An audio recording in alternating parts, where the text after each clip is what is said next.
Cultivant ses terres, Edwin Furr découvre un objet volant qui tourne sur lui-même. Visiblement, il aspire l'eau de son étang. Bizarrement, les ovnis sont parfois en contact direct avec l'eau, soit en étant immergés, soit parce qu'ils sont attirés par un château d'eau, une zone humide.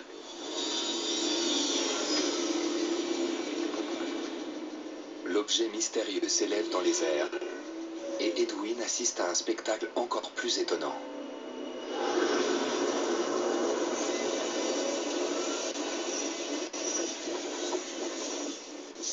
Il voit 4 autres soucoupes volantes qui tournoient aussi à toute vitesse.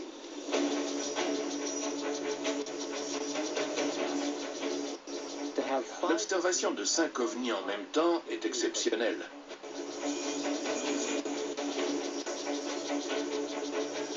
Tous ressemblaient à des saladiers à l'envers, avec une bordure tout autour. Ils mesuraient environ 1,50 m de haut et 3,50 m de diamètre. Ils n'émettaient pas de lumière particulière, aucun bruit. Aucun système de propulsion n'est aussi silencieux. C'est un cas particulièrement intéressant parce que ça s'est passé en plein jour et qu'ils ont été vus de près.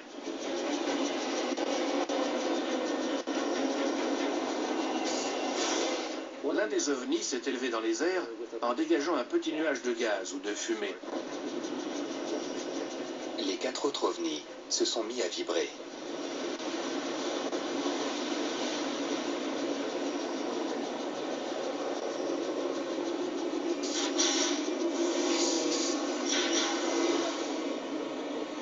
Et les autres ont suivi. On aurait dit une opération militaire. Les 5 objets volants étaient à peu près à 60 mètres d'altitude et ils sont restés comme ça 1 ou 2 minutes.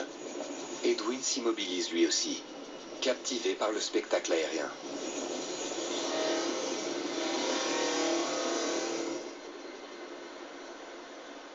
Et soudain, ils sont partis tous les 5 en quelques secondes.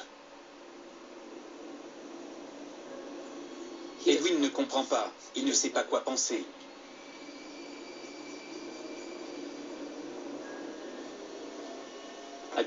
Ça ne pouvait pas être des drones. Nous étions dans les années 70 et à cette époque-là, il n'y avait pas encore de drones capables d'expliquer le phénomène.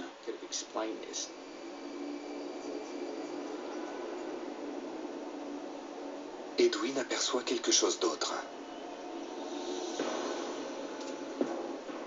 Il s'est avancé vers l'endroit qu'avaient survolé les ovnis.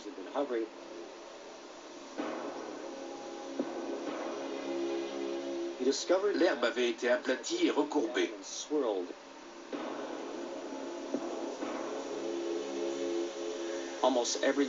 Chacune des formes faisait le même diamètre. Si ça avait été un avion normal, pour faire ça, il aurait dû être propulsé par un moteur à réaction de type fusée, et l'herbe aurait été brûlée.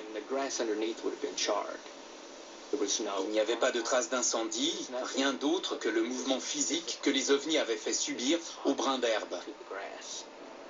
Ce cas est intéressant parce que c'est peut-être le premier exemple de ce qu'on a appelé par la suite les cercles de culture.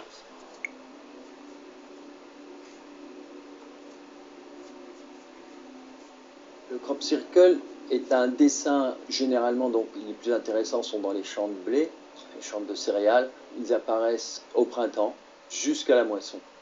Donc ce sont des dessins qui apparaissent en quelques minutes, c'est pour ça qu'on n'a pas vraiment de preuves.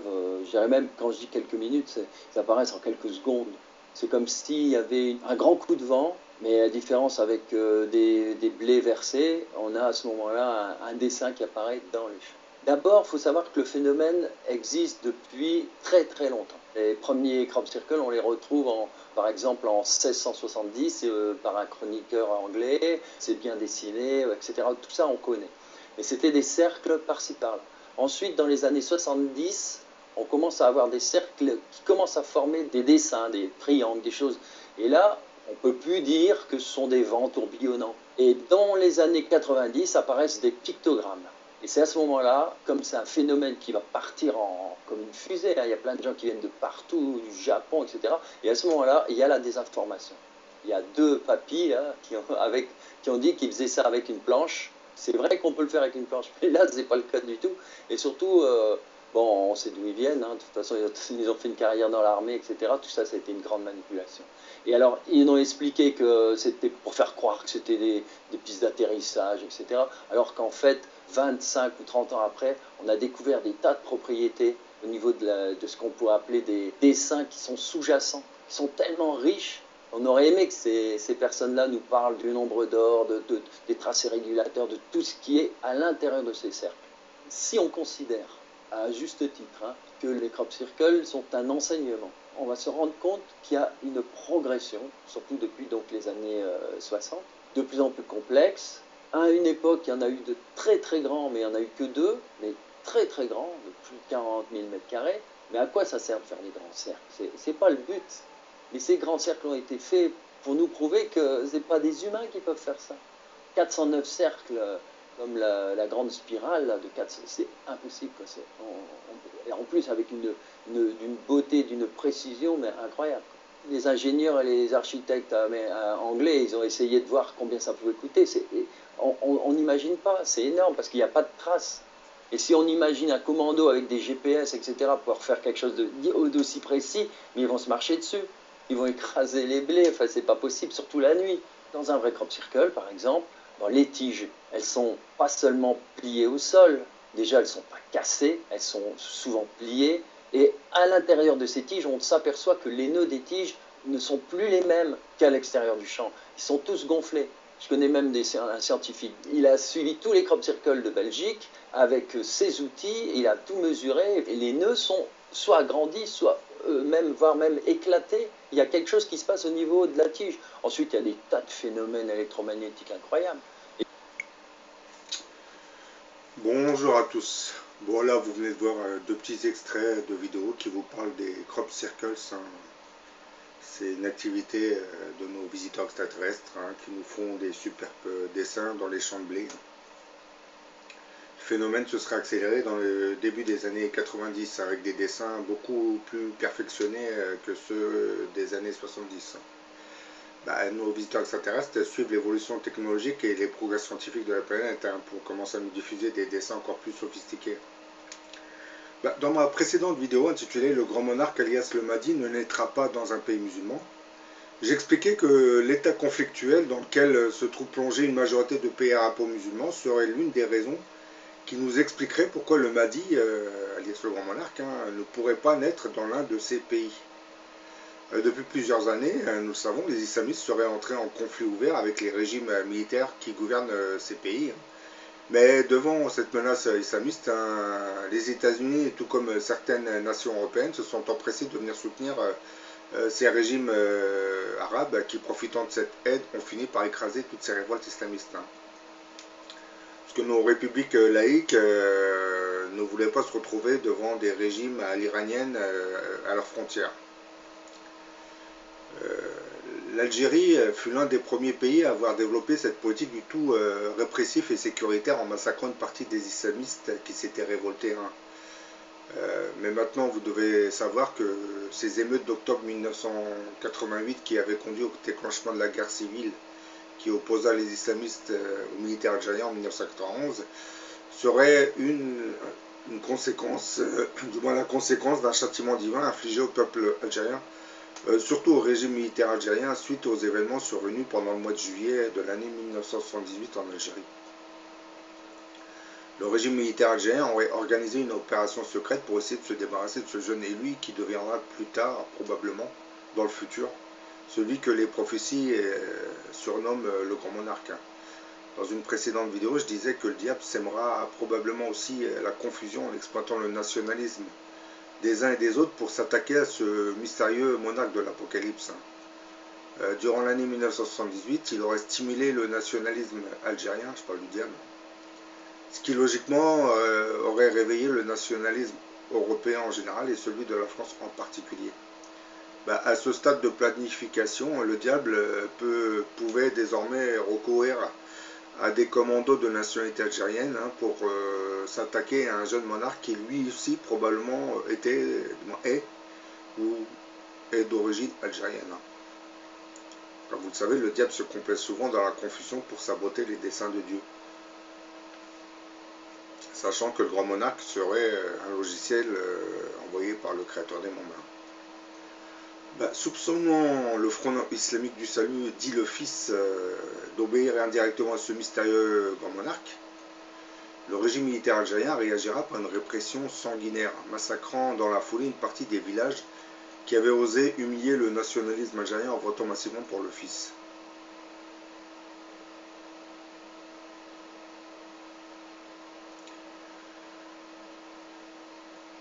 Dans ma précédente vidéo intitulée Le grand monarque alias le Mahdi ne naîtra pas dans un pays musulman, j'y avais glissé un petit extrait de vidéo où on nous disait que tous les services secrets américains, britanniques et arabes seraient à la recherche de ce mystérieux grand monarque alias le Mahdi.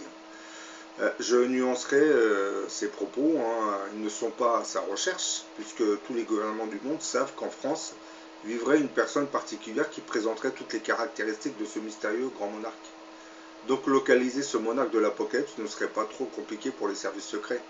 Ce qu'il serait moins, c'est de connaître la nature de sa véritable mission. Le gouvernement américain sait entre autres que depuis une dizaine d'années, l'activité extraterrestre qui se serait accélérée ces dernières années en France graviterait aussi autour de ce mystérieux grand monarque.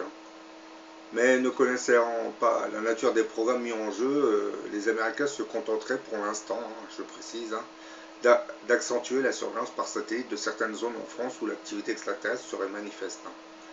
Pour beaucoup d'entre vous, les extraterrestres ne seraient qu'une simple illusion d'optique, hein, mais pour le grand monarque, ce sera qu'une simple formalité, hein, comprenne qui comprenne. Certains internautes qui suivent beaucoup de mes vidéos ne cessent de dire dans les commentaires que j'en saurais beaucoup plus que je ne le dis. Certes, mais dans une société antichristique, laissons la compétence des ministres s'exprimer, et à force de vouloir banaliser la perversion tout en occultant des débats publics les vrais problèmes sociaux du pays, hein, elles finiront bien par déclencher dans l'esprit de l'opinion publique un vent de révolte, hein, qui logiquement sera bénéfique pour celui que vous appelez le grand monarque, puisqu'il s'en servira comme d'un tremplin. Donc là, bon, certains vont me dire pourquoi j'ai mis des extraterrestres avec le grand monarque, parce que tout est lié.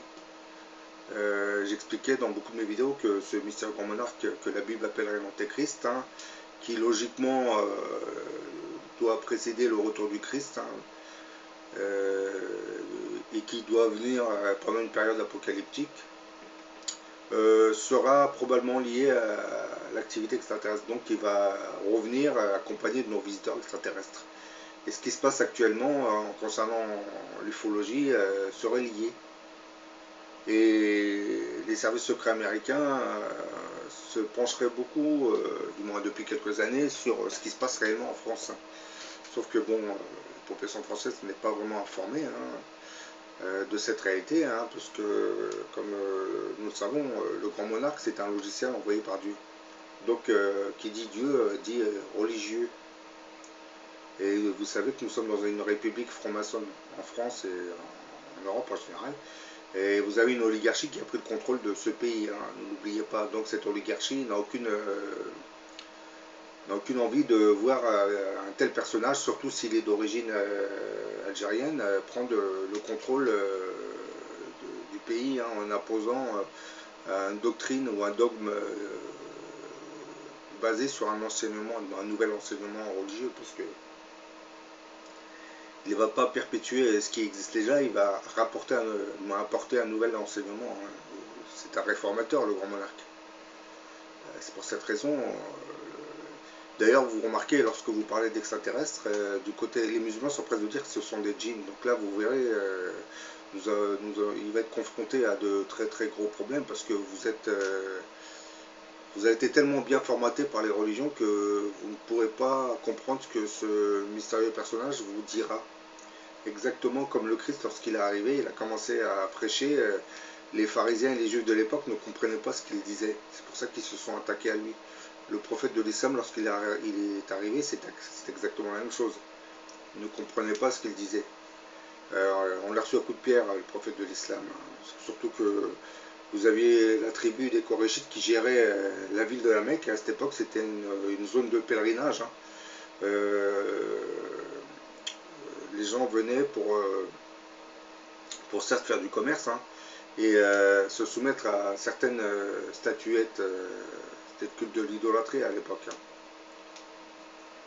Et pour ce qui est de Moïse, il n'a pas été attaqué parce qu'à cette époque, les Hébreux étaient devenus les esclaves de Pharaon.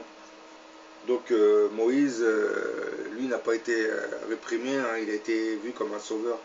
Avant sa naissance, pendant sa naissance, il a échappé au massacre de Pharaon, puisqu'il avait demandé de mettre à mort tous les nouveaux mâles. Parce que c'est ce que je vous dis, avant la naissance de chaque prophète ou messie, vous avez un génocide qui se perpétue. Ça avait commencé déjà avec Moïse, lorsque les sages qui entourent la cour de Pharaon lui avaient annoncé qu'une étoile annonçait l'arrivée d'un messie. Pharaon avait demandé qu'on tue tous les nouveau-nés. C'est exactement ce qui se passera avec le Christ, lorsque le roi Hérode apprendra la naissance d'un nouveau messie. Il ordonnera la mise à mort de tous les mâles de la ville de Bethléem. Et quant au grand monarque, comme je l'ai expliqué, s'il a une origine algérienne, logiquement, vous comprendrez que la guerre d'Algérie qui avait commencé en 1954 et qui s'est terminée en 1961, à travers cette guerre, le diable recherchait probablement la famille de ce mystérieux grand monarque. Ah bah oui. Le Maroc et la Tunisie ont été épargnés. Bon, vous comprenez qu'ils ont été épargnés pour une raison assez simple. Le pétrole et le gaz se trouvaient en Algérie, parce que la France a dessiné les contours des frontières algériennes en fonction des réserves de pétrole et de gaz qu'elle avait déjà découvert. Oui, on n'a pas fait des frontières par hasard. En réalité, c'était pour prendre le maximum de gisements pétroliers et gaziers, et les deux pays voisins, la Tunisie et le Maroc, on leur laisse rien. Donc à ce stade, la France voulait vraiment garder l'Algérie, mais bon, suite au conflit algérien, à la guerre d'Algérie, elle a compris que ce n'était plus possible. Donc elle a dû, parce que ça coûtait de plus en plus cher, la guerre d'Algérie, contrairement à ce que beaucoup de personnes croient. Et l'image de la France se dégradait de jour en jour, puisque le pays des droits de l'homme était devenu un pays ultra répressif, qui pratiquait la torture, exécutait des prisonniers. Donc pour se débarrasser de cette image négative, le général de Gaulle a décidé de donner l'autonomie aux Algériens. Bon, ça avait commencé en 60, en 61, c'était déjà acquis. C'est pour cette raison, les gens pensent que l'indépendance a eu lieu en 62, non, en 61, déjà le pays était presque indépendant. C'est pour cette raison que les généraux avaient déclenché un putsch, parce qu'ils avaient été informés que l'Algérie allait être restituée aux Algériens de souche musulmane. Oui, vous avez le putsch des généraux d'Alger, mais bon, ça n'a pas tenu longtemps. Ils ont dû céder, et ensuite, par la suite, les accords se sont faits, et on a restitué l'indépendance aux Algériens. Pour obtenir quoi? Pour obtenir un régime militaire qui, comme vous le savez, a réprimé et massacré sa propre population pendant le conflit de 1992. Quand je dis sa propre population, il faut comprendre aussi qu'à travers le Front islamique, le nationalisme algérien, c'est-à-dire surtout des militaires algériens, vous voyez l'empreinte de ce mystérieux monarque. Donc ils ont été encore plus sauvages contre ces populations qui avaient voté pour le fils. Parce qu'à travers le fils, l'armée algérienne voyait surtout le grand monarque. C'était humiliant pour eux. Bon, voilà, j'en ai fini avec cette vidéo. Comme je vous l'ai dit, à chaque vidéo, je vous rajoute des petites informations. Bon, certains vont me dire que s'est-il passé en 78 en Algérie. On a failli approcher la 3e guerre mondiale. Donc, les personnes qui sont beaucoup plus âgées, parce qu'il faut avoir, il faut pas être né après 78 pour comprendre ce qui s'est passé en 1978 en Algérie. Il faut être né bien avant. Ceux qui sont nés bien avant savent de quoi je suis en train de parler. Bon, là, vous voyez, j'ai illustré la vidéo par les 7 moines de Tibérine. Parce que concernant la mort des 7 moines de Tibériade, on nous a expliqué que c'était une bavure qui avait été orchestrée. Au début, on nous a dit que c'était le GIA qui avait décapité ces moines. Bien entendu, je souris, hein, parce que beaucoup de ces massacres en Algérie avaient été orchestrés par les services de l'armée algérienne, hein, une branche de l'armée algérienne, hein, qui s'empressait de revendiquer ça au nom des groupes islamiques armés. Bah oui.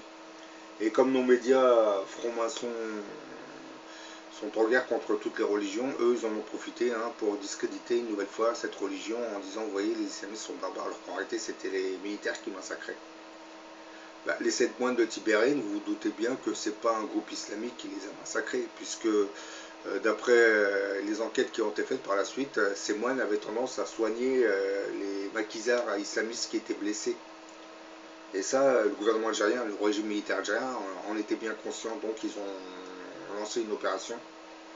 Ils se sont déguisés en faux islamistes, comme ils le font à chaque fois qu'ils avaient massacré un village. Hein. Ils ont enlevé les 7 moines. Hein. En plus, on nous explique que les camions dans lesquels ils avaient chargé les moines ont traversé plusieurs villes. C'était limite, hein, lorsque vous faites une attaque commando, vous ne passez pas au milieu de plusieurs villages pour que les gens vous voient. Là, c'était délibéré, c'était pour que les villages voient des gens déguisés en islamistes passer. Parce que c'était des déguisements en réalité. C'était vraiment prémédité. Hein. Donc là, on peut dire que c'est une branche de l'armée algérienne qui a massacré les 7 moines de Tibérine. Pour quelle raison, hein. C'est le grand monarque qui est ciblé. Et à travers ce régime militaire algérien, c'est le diable qui agit, ne l'oubliez pas. Qu'est-ce que ça veut dire ça? Ça veut dire que dans le futur, si ce grand monarque commence à prendre du pouvoir, logiquement, il va vouloir régler ses comptes avec ce régime militaire algérien. Et comme nous le savons, le gouvernement français a tendance à soutenir le régime militaire algérien. Donc on va être confronté à des conflits dans 2 pays. Il y a de grandes chances que des troubles se déclenchent en France, mais bon, ça, les prophéties parlent d'une guerre civile. Hein. Et puis ceux qui seront opposés au grand monarque savent très bien qu'ils n'auront pas beaucoup d'issue de secours, hein, parce que le grand monarque, lui, va se répandre sur toute la planète. Donc ceux qui vont essayer de l'affronter savent très bien qu'ils ne vont pas aller très loin. Par contre, pour les lobbies, ça va être encore pire pour eux. Hein. Les lobbies voudront se réfugier dans les autres pays européens, mais les autres pays européens vont faire exactement ce qui s'est passé il y a 2 siècles. Les peuples vont se révolter contre leur régime. Parce que, comme vous le savez, tout part de la France en général. Sauf qu'il y a 2 siècles, c'était une révolution laïque. Aujourd'hui, ça sera une révolution religieuse. Donc tous les mouvements chrétiens, religieux vont suivre le modèle français. Hein. Ce qui se passera en France, ça va se répandre sur toute l'Europe. Ça va même atteindre les États-Unis et d'autres pays dans le monde. Bon, voilà, j'en ai fini avec cette vidéo.